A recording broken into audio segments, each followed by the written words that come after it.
Hi guys, just got my hands on this paper.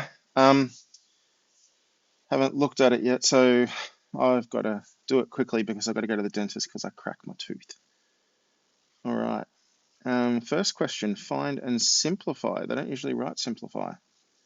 So, we know that's u, we know that's v. So we've got dy dx. Actually, I need to make that thicker.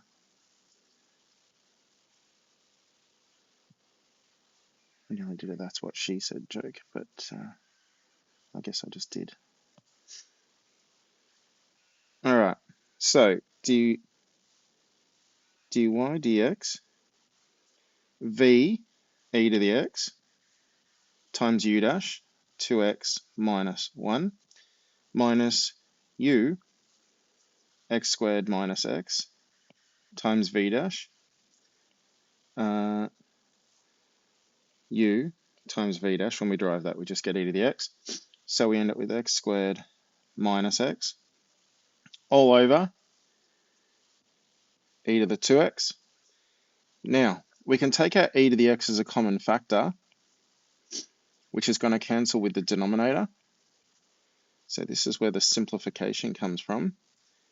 We get e to the x on the bottom, and we get negative x squared, 2x plus x, 3x, minus 1. Negative x squared plus 3x minus 1. Okay, here, find f dash of this.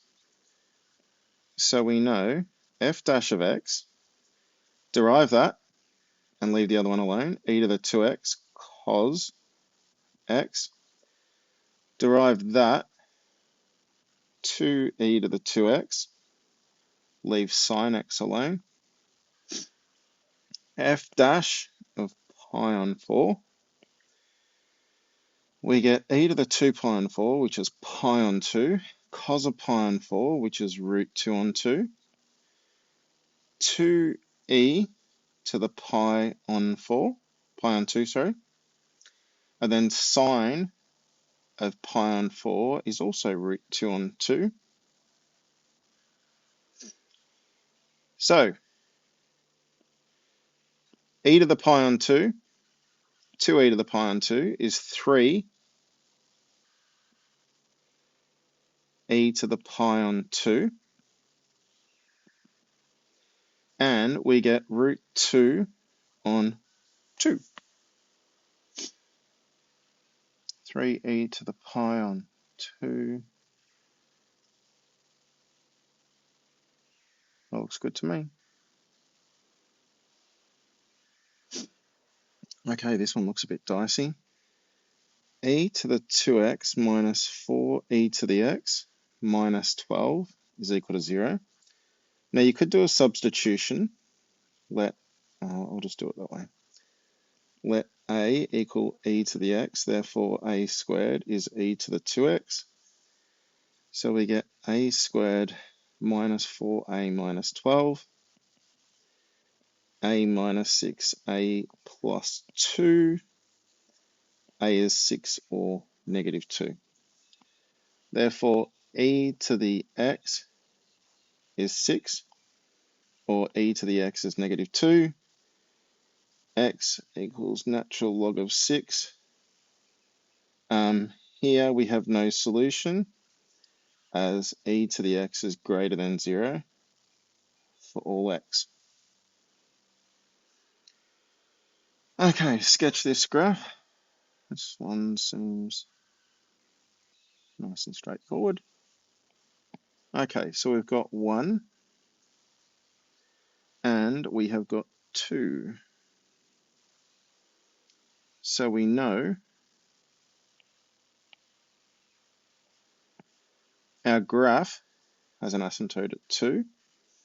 It has an asymptote at x as 1. We also know it's been dilated factor 3 and it's been turned upside down. So instead of going 1 right and 1 up, we go 1 right and 3 down. Instead of going 1 left and 3 down, we go 1 left and 3 up. And then if we put 4 into that thing, we're going to get 3 on the bottom. So we're going to get 2 minus 1. So we're going to get 4, 1. Now, if we let x equals 0, we get y is 5, 0, 5.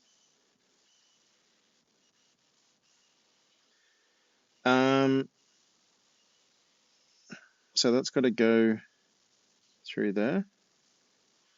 It's going to look something like that. Now I'll just check to make sure there was no restricted domain. If we let y equal 0, we get 3 on x minus 1 is equal to 2. So we get 3 on 2 is equal to x minus 1. So x is 5 on 2, so 2.5. So 5 on 2, 0.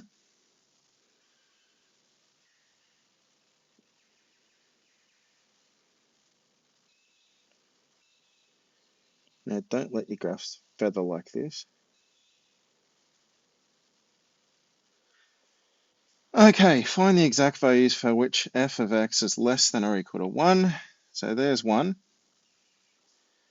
So we know x is an element. We can't include x as 1, so round bracket 1. We can include 4. So 1 to 4 with a 1 being around a bracket. Okay, the graph shown y x plus 1 on x is shown over part of its domain. Use two trapeziums of equal width 1 and 3. Okay, so we want to go from 1 to 3. Now, our area is a half times the width, and then f of 1 plus 2 times f of 2 plus f of 3. Because we always double up on the middle point because we use that value for that trapezium and we use that value for that trapezium. So, what do we get? A half. If I put 1 into that, I'm going to get 2. If I put 2 into it, I'm going to get 2 plus a half, which is 5 on 2. Times it by 2, we just get 5. And if I put 3 into that, I'm going to get 3 plus 1/3, which is 10/3. Now, if we add these together,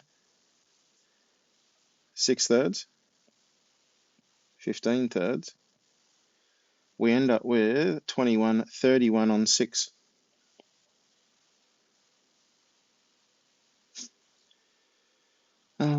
That should be right. 2, yep. Okay, evaluate that. Anti-diff sign. Cause you get negative sign, so if we anti-diff sign 0 to pi on 3 sine x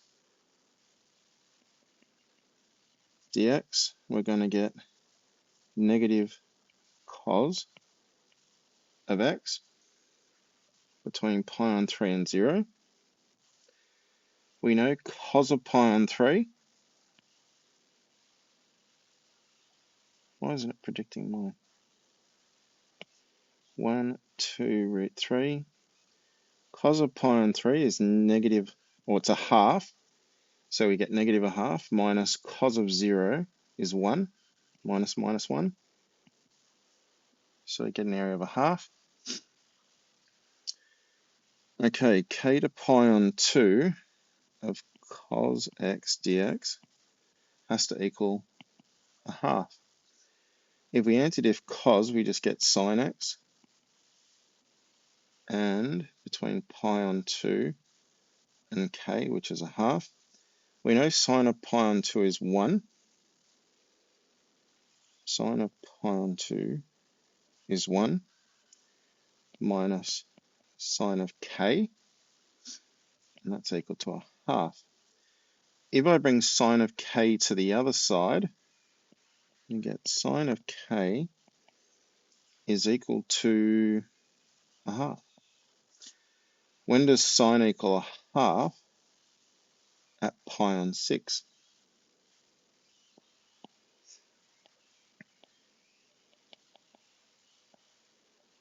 However, we want to know when sine equals a half between negative 3 pi and 2 pi. So pi on 6, 5 pi on 6,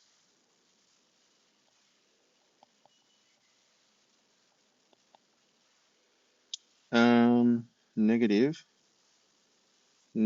7 pi on 6,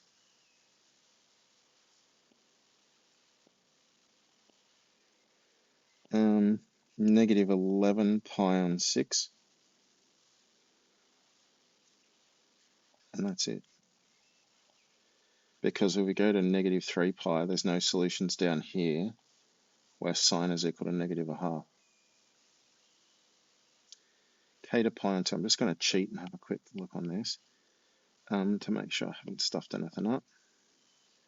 So K to pi on 2 of cos x dx equals 1 half. And we want to solve for K knowing negative 3 pi is less than K,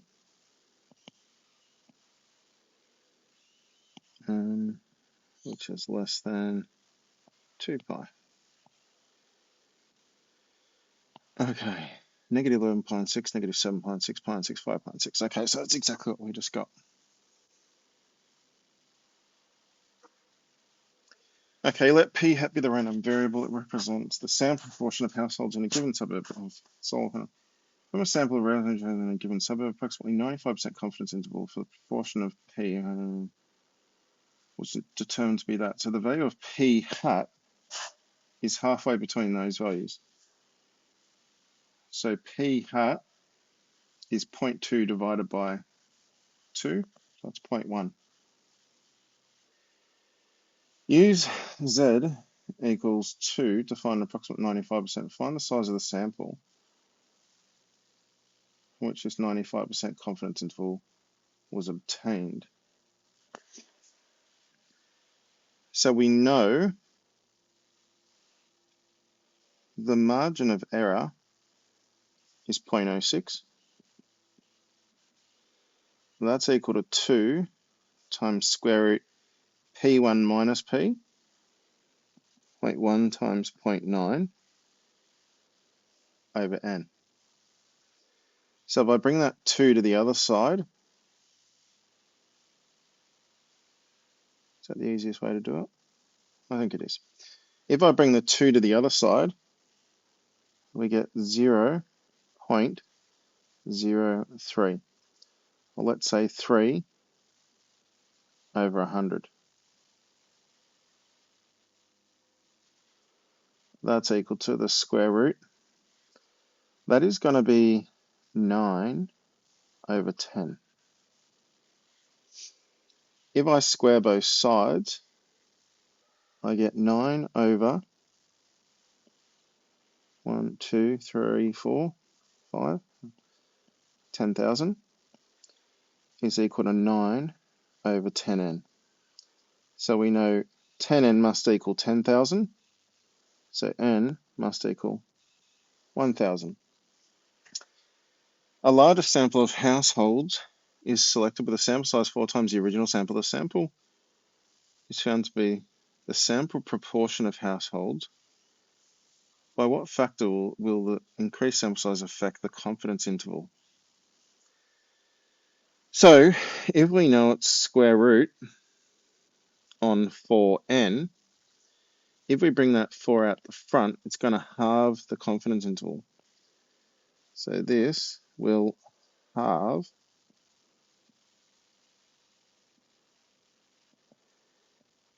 the confidence interval, i.e., now you won't have to do this, 0.07, 0.13. Okay, this graph is shown x squared minus 2x, but it's the left-hand side of it. Part of the graph is shown below. State the range. So f is an element of -1 to infinity. Sketch the graph of f inverse. So if that's 1, -1, that's going to be -1, 1. 0, 0 becomes 0, 0. 3, -1, 3 becomes 3, -1. And then we know it's a reflection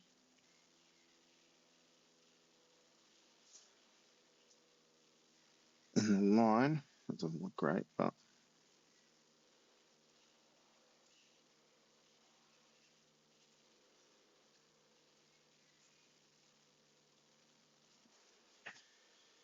okay, so -1, 1, that continues on. Label any endpoints and any axial intercepts on the coordinates, so 0, 0. Okay, determine the equation and domain for the inverse function. Well, it's nice and easy. It's just a square root graph that's been moved one left and one up. So f minus 1 of x is negative square root x plus 1 plus 1. It's been moved one left and one up. And we know x is an element of -1 to infinity. Alright, we've done everything. Sketch the graph of the inverse function by the endpoints and actual determine the equation and the domain for the inverse function. Calculate the area of the regions enclosed by that, and y equals -x. So there's y equals -x.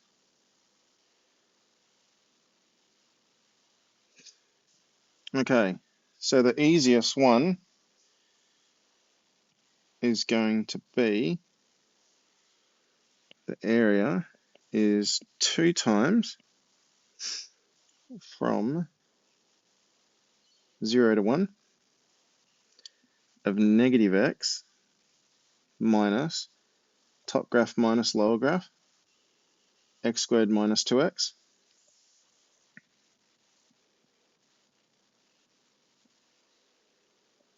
Which is 2 times 0 to 1, -x squared plus x dx.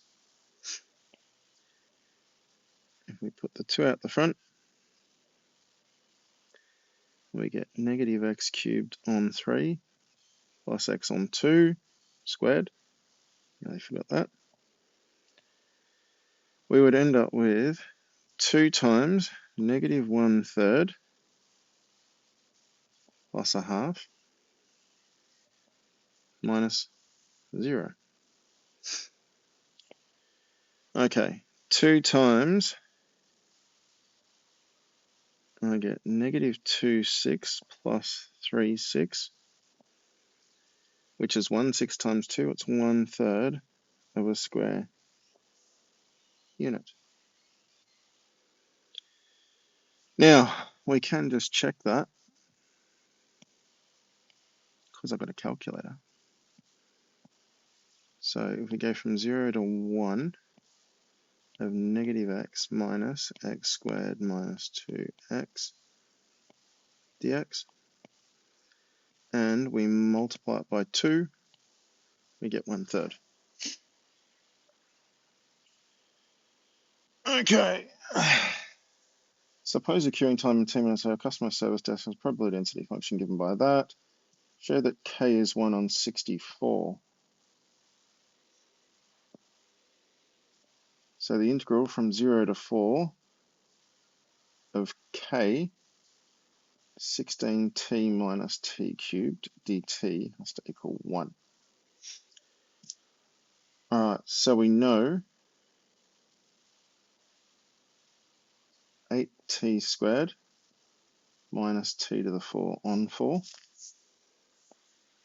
between 4 and 0 is equal to 1 on k. I just divided the k across. Okay, if I put 4 into that, I get 16. So we get 8 times 16, which is 128.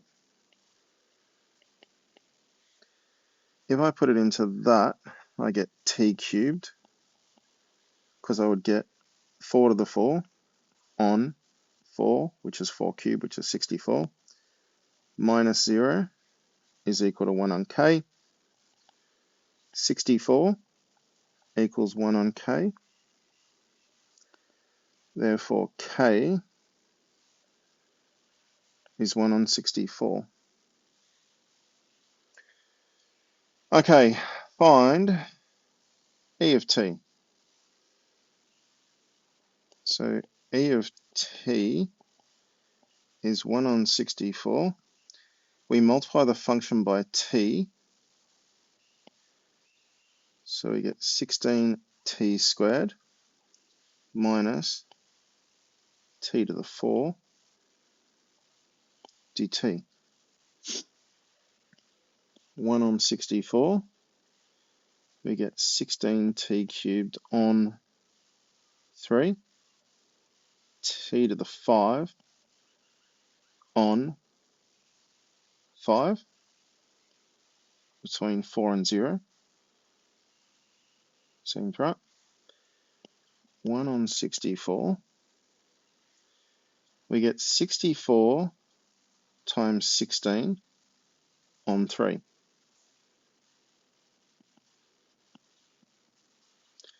Minus t cubed times t squared is the same as 64 times 16 on 5, minus 0. The reason I did that is because I know that I can cancel that with that and that. So we end up with 16 on 3, let's make it on 15. I times that by 5, I get 80, minus 16 on 5, times that by 3, we get 48, and 15. So we end up with 32 on 15.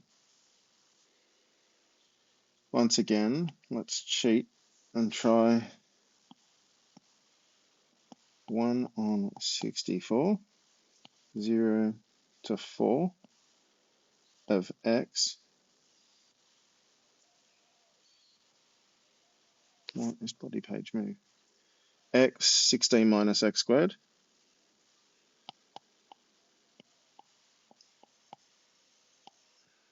dx times in between 1. That's because it's x squared. Dumbass. 32 on 15.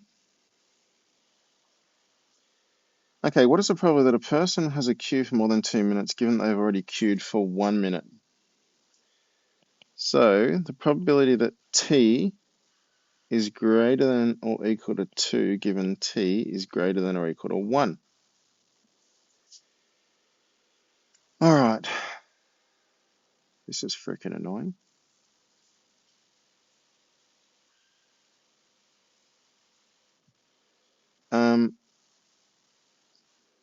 I'm going to say this is going to be easier to do 1 minus. Oh no, it doesn't really matter. So we're going to have 1 on 64 and 1 on 64 for both equations either way, so you can get rid of the 1 on 64 out the front. We know we go from 2 to 4 of 16t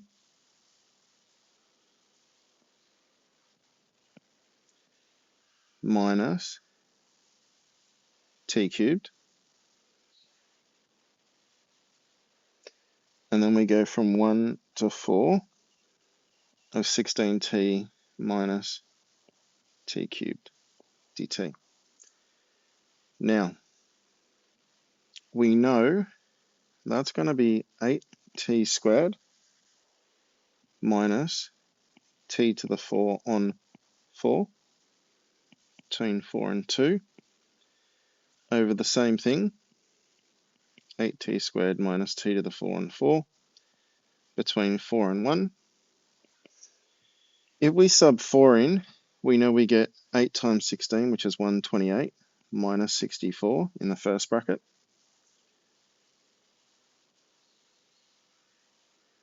128 minus 64 in the first bracket.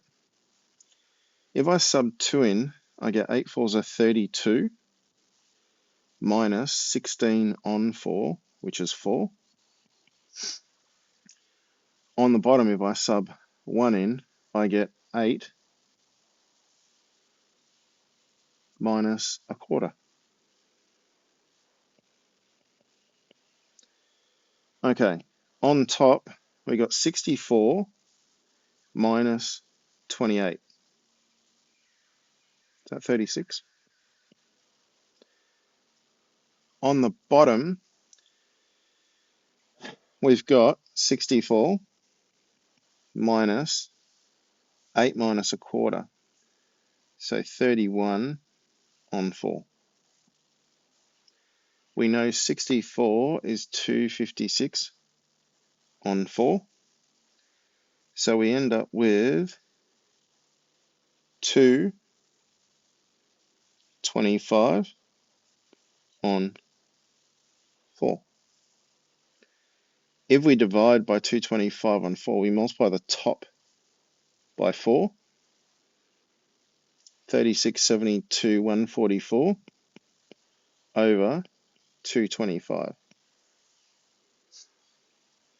Now let's check it.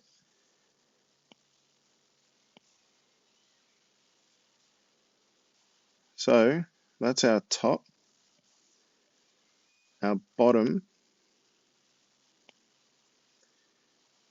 was 1 and our top was 2. 16 on 25. How did I stuff that up?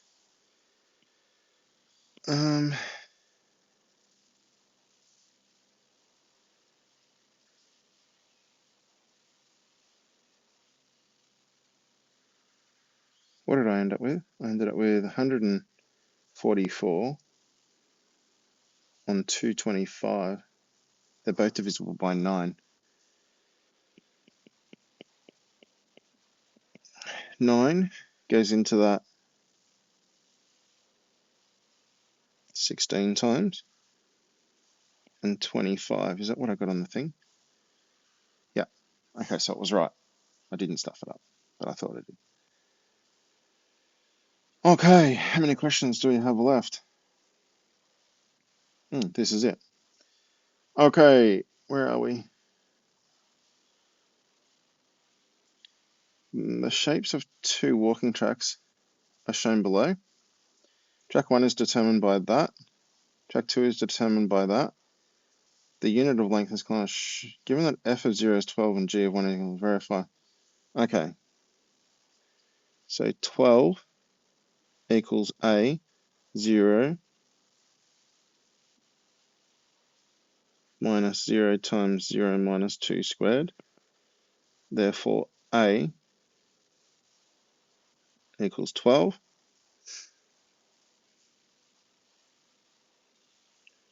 I'm just going to write this just because it's worth 1 mark. So it's so f of 0 equals 12. Therefore, 12 equals a minus, because it's a verify, 0, 0 minus 2 squared. So a is 12. G of 1 equals 9. Therefore, 9 equals 12 times 1. 1 squared. B, 9 equals 12 plus B. B equals negative 3.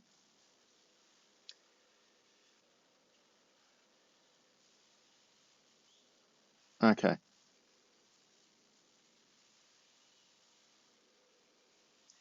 Okay, so f of x is 12 minus x minus 2 squared. G of x is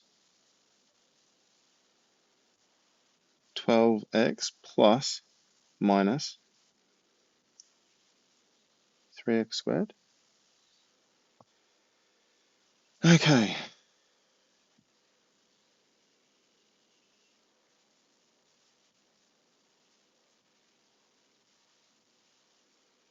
G dash of x is 12 minus 6x. G dash of x equals 0 for a stationary point. Therefore, 12 minus 6x equals 0. 6x is 12. X is 2. Therefore, P is the point 2. If I sub 2 into that, I get 24 minus 24. What? 24 minus 3 fourths of 12. Okay, let's clean this one up. We get negative x times x squared minus 4x plus 4. So we get negative x cubed plus 4x squared minus 4x plus 12. F dash of x, negative 3x squared plus 8x minus 4. F dash of x equals 0 for a stationary point. Okay, so we get 3x squared minus 8x plus 4 is 0. 3x, x, 2 and 2, minus minus. X equals 2/3 or 2. Therefore, P is the point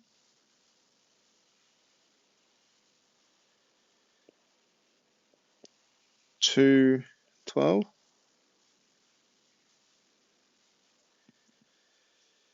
F of x and g of x have a stationary point at P 212. Negative 8 plus 16 minus 8 plus 12. 28 minus 16 is 12. Yep, okay, so that's all good. Okay, a theme park is planned for the boundaries O, A, B.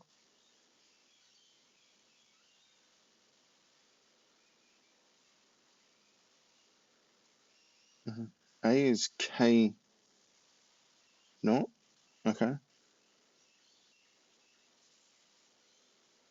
Boundary of the O, A, B, where O is the origin, A is the K naught, and B is KG of K as shown below. Find the maximum possible area of the theme park. Okay. So our area, we know the base length is K, and the height is F of K. And it's a triangle, so a half times K times F of K. And we know that K is 12K, G of X. It's the quadratic. So we can say it's K on 2,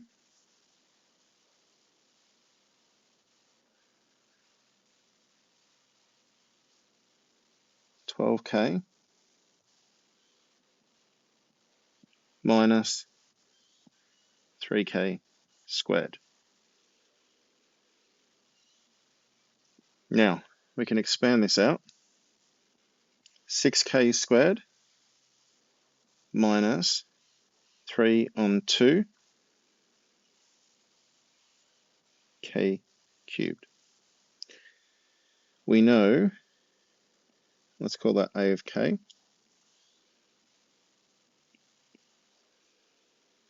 A dash of K equals 0 for a max slash min 12k minus 9 on 2k squared is equal to 0. What can we take out here? If we take out a half, k on 2, we're left with 24k minus 24 minus 9k, and therefore k equals 0, or 24 over 9, divide them both by 3, 8 over 3,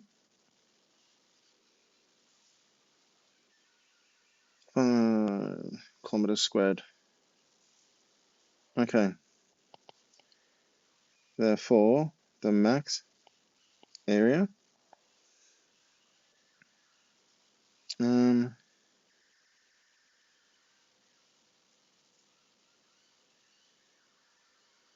so we know our area. If I take out a half k squared, I'm left with 12 minus 3k. Okay, so we get 64 on 9 times 2.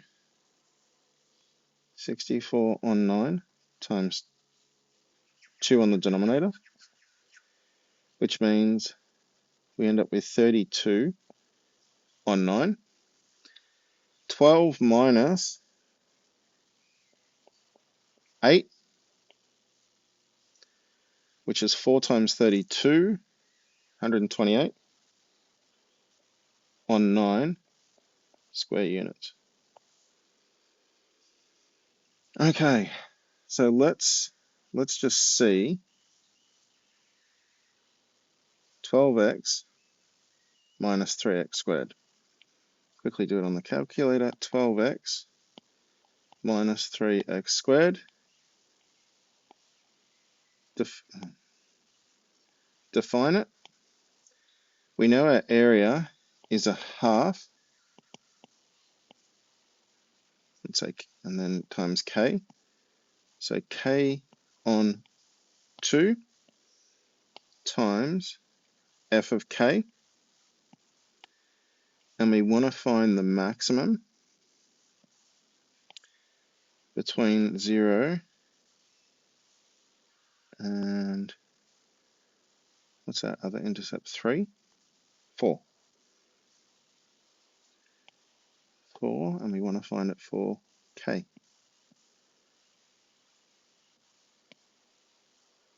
128 on 9 when k, something's wrong with my iPad today, it just doesn't want to do stuff.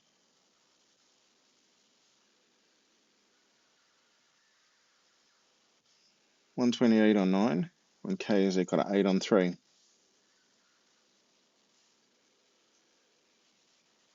And therefore, k equals 8 on 9 as k equals 0 is a min. All right, let's have a look. That looks right, that looks right. 16 and 25. We worked out on the calculator that all right.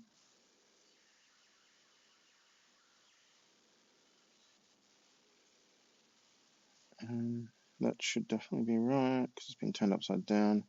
Move one to the left and one up. The confidence interval 0.1. Check that on the calculator.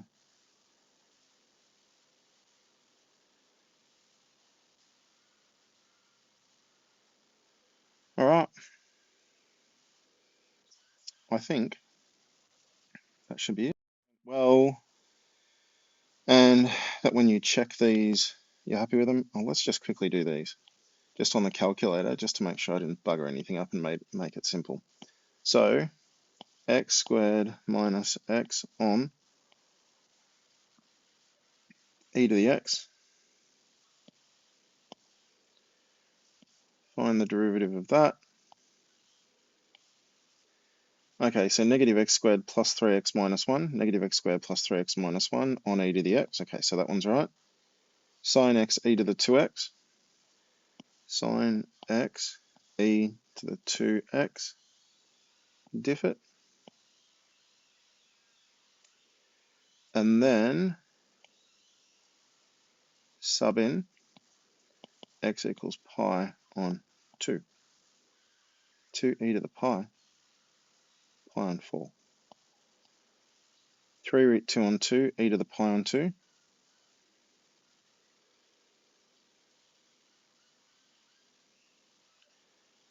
Okay, that one should definitely not be wrong. We could try this. X plus 1 on x. Define it.